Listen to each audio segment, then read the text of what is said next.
सम्मानित नागरिकों नमस्कार। मैं प्रवीण मिश्रा पुनः उपलब्ध हो गया हूँ पर्यावरण संबंधी बातचीत को करने के लिए। शहरी क्षेत्र में अब बाढ़ का प्रकोप होने लगा है और शहर में बाढ़ आना इस बात का संकेत देता है कि शहर में रहने लायक जो वातावरण है वो कहीं ना कहीं परेशानी का सबब हो रही है। शहरी क्षेत्र में बाढ़ आने के पीछे बहुत सारा कारण हो सकता है, जिसमें मानवीय जीवन को जीने के दौरान शहर में उत्पन्न कचरा भी एक समस्या है। और जब हम लोग बात करते हैं कि शहर में घर से निकलने वाले कचरे को सड़क किनारे न जाने दें, तो इस बात का ये जोरदार आह्वान करता है कि आप अपने शहर को साफ़ सुथरा स्वच्छ रखें और घर से निकलने वाले कचरे को मिक्स करके जब आप बाहर नहीं भेजेंगे तो शहरी क्षेत्र में पर्यावरण संबंधी जो दुविधा आ रही है, खास करके गलियां, नालियां, नाले और फिर शहर से निकलने वाली बहुत सारी ऐसी बड़े बड़े नाले हैं जो कि जाम हो जाते हैं और शहर में बाढ़ का प्रकोप बन जाता है। पहले सुनने में आता था कि बाढ़ गांव में आया करती है और शहर सुरक्षित हुआ करती थी, लेकिन अब के समय में ये आम समस्या हो गई है। और भारत में जब आप देखते हैं तो पहाड़ों से निकलकर समुद्र के तट तक भी आप जाते हैं तो आप देखते हैं कि ऐसा ही कमोबेश हालत है, चाहे वो हिमाचल प्रदेश हो, पंजाब हो, हरियाणा हो, दिल्ली हो, राजस्थान हो, उत्तर प्रदेश हो, बिहार हो, पश्चिम बंगाल के कुछ एक भाग में और इवन कि केरल और फिर चेन्नई में भी आपने बाढ़ का प्रकोप को देखा है। कुछ एक हालात जहां पर मानव निर्मित है, वहीं दूसरे तरफ यदि हम देखते हैं तो हम लोग कितना भी लाख प्रयास कर लें, यदि समय रहते इन सारी चीज़ों पर काम न किया गया तो आने वाले समय में और भी स्थिति भयावह होगी।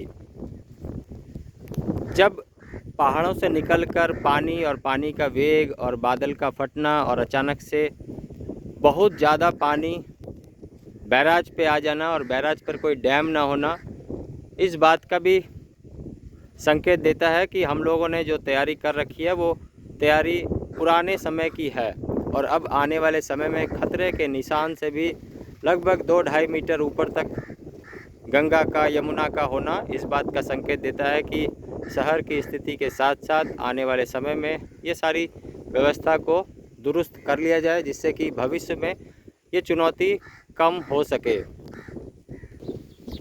दिल्ली के यमुना क्षेत्र में यदि आप देखते हैं तो दिल्ली के चौहद्दी में अब यमुना किनारे किसी भी तरह का कोई फसल शायद ही बचा हो।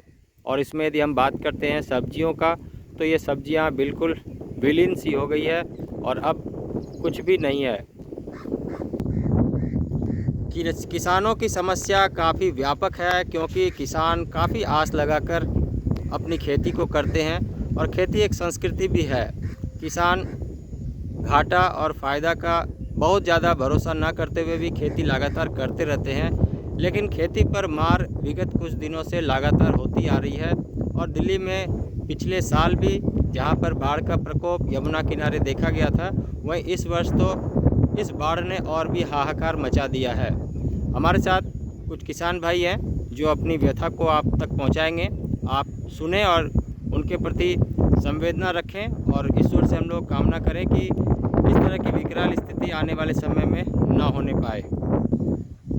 हमारे साथ है दिल्ली के कुछ किसान जो कि यमुना किनारे कुछ खेती करते हैं। जी, आपका क्या शुभ नाम है? मेरा नाम रतिराम जी, क्या स्थिति है अभी यमुना किनारे? स्थिति साहब, खेती में तो कुछ रहा नहीं। यमुना की स्थिति थोड़ी अब सुधार में, थोड़ी खास तो नहीं है, खास नहीं है। आपके पास आपने कुछ लगाया था खेत में? लगा रखा था, भिंडी भी, तोरई भी, घिया भी है, परमल भी है और जी एक किला में मक्का थी। अच्छा अच्छा। तो क्या स्थिति है अभी आज के डेट में? बिल्कुल ख़त्म मामला, कुछ भी नहीं है। तनी तनी मट्टी पड़ गई, कौटू के बराबर। तो खेती से ही आसरा है।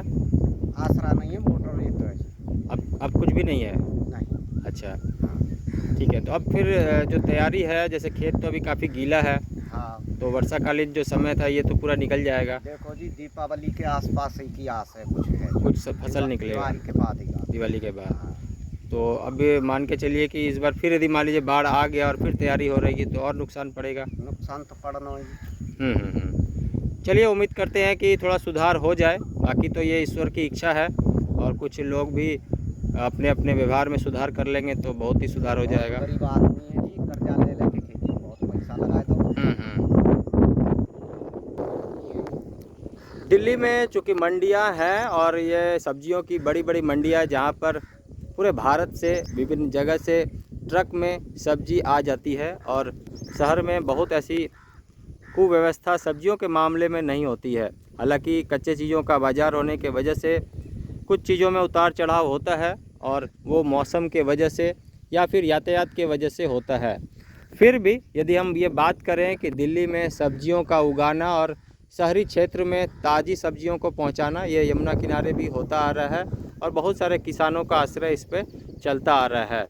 लेकिन अभी के समय में ये भी बात करना ज़रूरी है कि जो हम लोगों की प्रैक्टिस है, जिसमें हम लोग घर से निकलने वाले कचरे को सड़क किनारे जाने से रोकते हैं, और फिर अपने घर में हरी सब्जियों को उगाने के बारे में, तरकीब के बारे में बात करते हैं, और जिससे एक और शहर का प्रदूषण कम होता है, वहीं दूसरी ओर आपको अपने लिए अपने छत पर ऑन ग्रोन सब्जियां मिल जाया करती है। अपनी उगाई गई सब्जियों का एक अलग आनंद है, लेकिन इस प्राकृतिक विपदा की घड़ी में हम किसानों के साथ भी संवेदना रखते हैं, और उम्मीद करते हैं कि हालात बहुत ही जल्दी सही हो जाए, जिससे कि एक बहुत बड़ा वर्ग जो अर्बन फ्लड से परेशान हो रहा है, उनको राहत मिल सके। यमुना किनारे काफ़ी महत्वपूर्ण जगह है दिल्ली के लिहाज से। यदि हम बात करें तो यहाँ पर यमुना के होने के वजह से ही कुछ एक हद तक प्रदूषण पर भी लगाम लगाया जाता है, जिससे कि यमुना का बायोडाइवर्सिटी इसमें हम लोगों को फेवर करता है। फिर भी हम लोग ये चाहेंगे कि शहर में आप सभी लोग अपने अपने स्तर पर थोड़ा थोड़ा प्रयास करें, और मिक्स करके कचरा सड़क किनारे ना फेंकें, जिससे कि डंपिंग यार्ड में जाने से पहले वो यत्र तत्र और सर्वत्र न बिखरे, और हम लोग ये देखें कि किस तरह से शहर का प्रदूषण कम कर सकें, जिससे कि हमारे रहने लायक यहाँ पर माहौल और मौसम तैयार हो। मैं प्रवीण मिश्रा आज यमुना किनारे से आप लोगों को दिल्ली के फ्लड के बारे में कुछ स्थिति दिखा रहा था। आखिर ये फ्लड की जो स्थिति है वो कब तक सुधर जाएगी, इसके बारे में हम लोग ये सोचते हैं। तो अब ये दिवाली के आसपास ही आप दिल्ली से कुछ हरी सब्जियों का आस कर सकते हैं, क्योंकि बिल्कुल ही खड़ी फसल इस तरह से यमुना में विलीन हो चुकी है। पुनः मिलेंगे नई नई जानकारियों के साथ, तब तक आप लोग भी बहुत ध्यान से रहिएगा। Thank you very much, take care, नमस्कार।